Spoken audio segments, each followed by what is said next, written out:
Sometimes I turned away from God, and I'm not proud of that. But I didn't know how to cope. It was hard.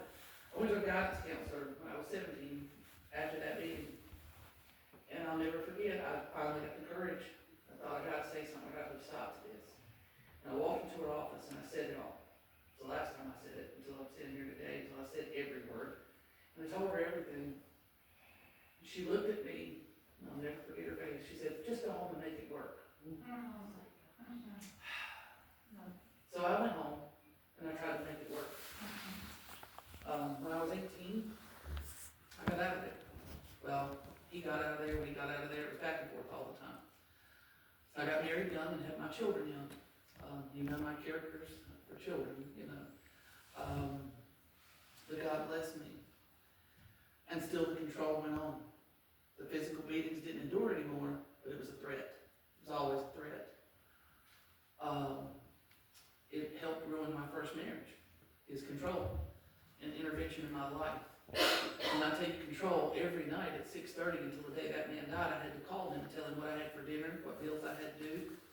I don't even know why, but that was just his control. I see it now. When I was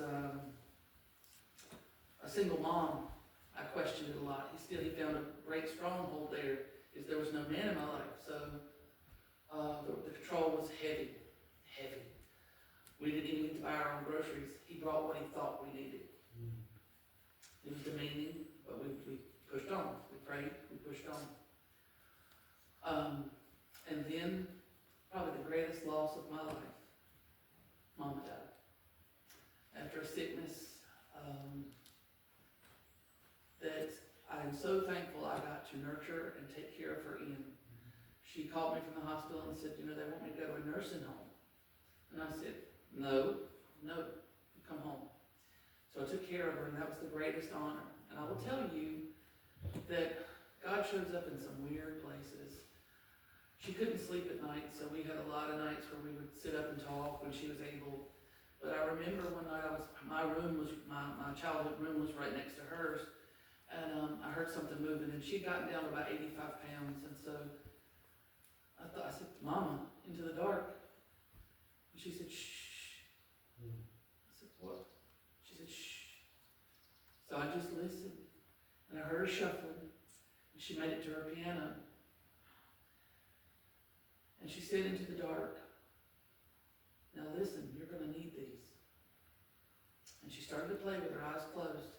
And she sang in that broken voice, Victory in Jesus and Blessed Assurance, because that's my favorite hymn. And I heard her sigh, and I knew she was smiling, and she said, now come get me, put me back to bed. And sure enough, I needed victory in Jesus and blessed assurance. She was right. Like most moms are. I don't know, God, if she could hear me, that she's going to, I want her to hear that. But then I met, in her sickness though, let me backtrack a little bit. In her sickness, I met this man. I couldn't stand him. I just could not. He's on the back row. He annoyed me. He pushed me. He irritated me. And Mom was sick at the time, and I just didn't want to deal with people. And Mom wanted to have a cookout. I don't know, she was sick and she couldn't walk, but she wanted us to have a cookout. So a cookout she got. So this man shows up. He annoyed me so bad. And her little frail body, she had on her little straight blue pajamas, and she said, I want to go outside and sit in my garden. I said, okay.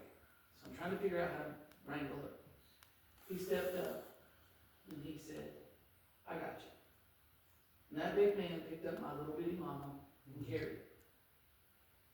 And that was the day I fell in love with him. And she asked me to leave, and she wanted to have a word with him. And to this day, I have no idea what was said. They said they'd take it to their graves. So when she got back after the cookout, I had a few feelings going on, and she said, you're going to marry him. And I said, I can't stand him. I'm going to be honest. And she said, that's what you need. He's going to push you. He's going to encourage you. He's going to lead you like a husband should. And I will admit he has. He has been my fiercest protector since Mimi left this earth. So there's another person God brought in my life that I just didn't know I needed, but kind of fond of, and I think I keep with him. So, Don't threaten me. all the while that this abuse was happening, my Mimi had become aware.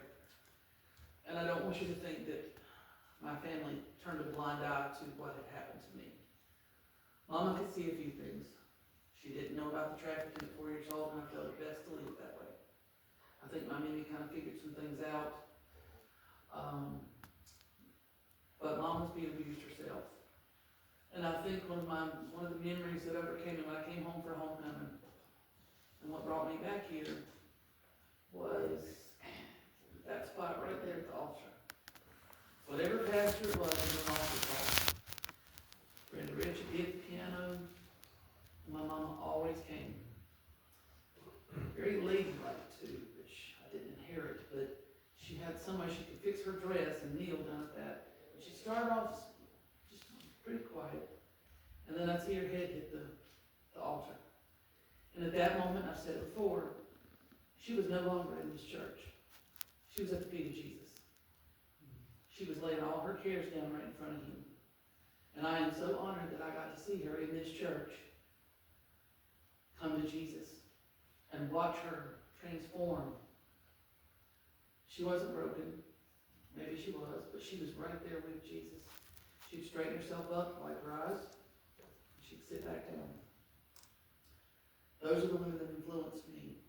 Mimi, to pray constantly. Mama, to pray constantly. And I hope that in some way I resemble those women and it made them proud. I feel it today that I'm standing here, and Mama would say jokingly, "You gave her a microphone."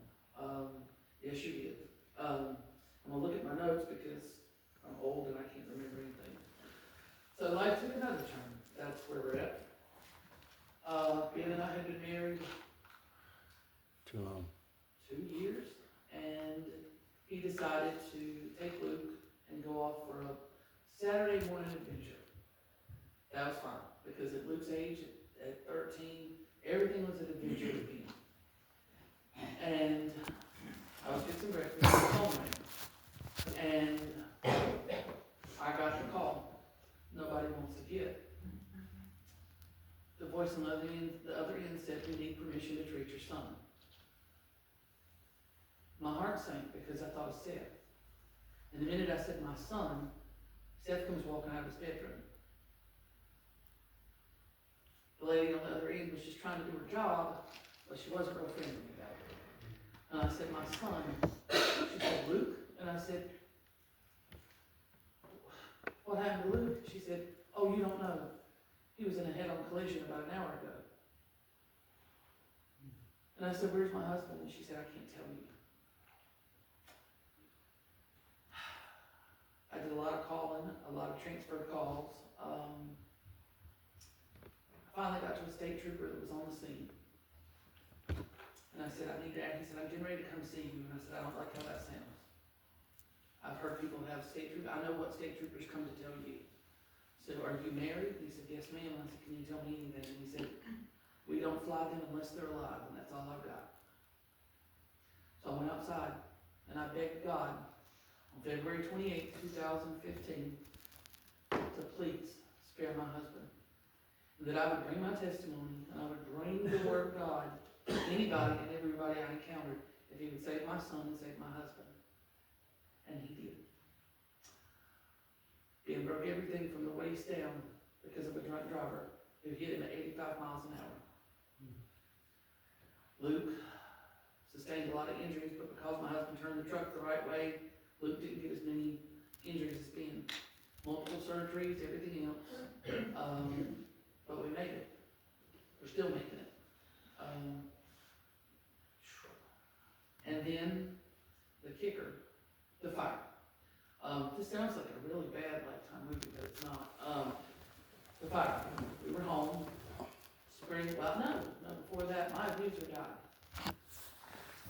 Getting off track of my storyline.